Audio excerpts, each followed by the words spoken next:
1500 livres à la Fondation Children of Africa, bien au programme des bibliobus institués par la première dame de Côte d'Ivoire, Dominique Ouattara.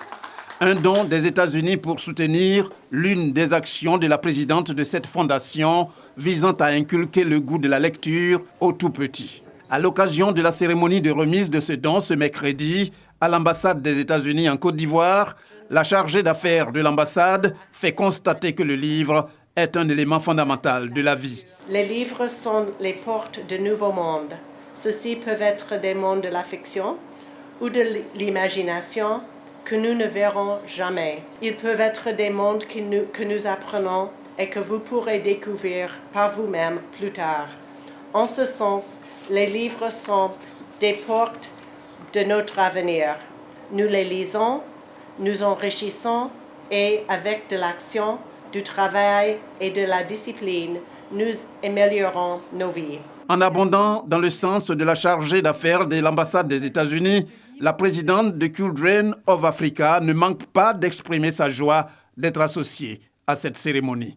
La Fondation, depuis 18 ans exactement pour les bibliobus, a choisi de prôner la lecture pour les enfants, la lecture gratuite, et d'aller à la rencontre des enfants dans les villes et les villages à l'intérieur, et donc de faire ces bibliobus et de les équiper, et également d'enseigner l'informatique à l'intérieur et de visionner des films pour les enfants. Nous sommes très heureux d'avoir ce don de livres qui va également aller dans chaque bibliobus et qui va pouvoir enrichir la bibliothèque que nous avons déjà.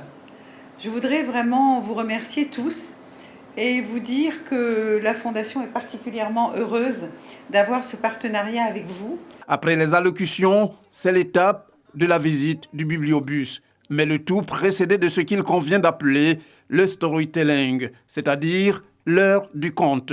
La première dame de Côte d'Ivoire, Dominique Ouattara, avec à ses côtés d'autres personnalités, y trouve l'occasion d'informer la trentaine d'élèves choisis des écoles primaires publiques d'Anono 4 et de Blocos 2 sur la question de l'environnement à travers l'histoire de la Journée de la Terre de l'auteur Margaret McNamara. Le storytelling, conçu par l'American Center, vise à développer l'imaginaire et promouvoir la lecture chez les élèves des établissements primaires en Côte d'Ivoire.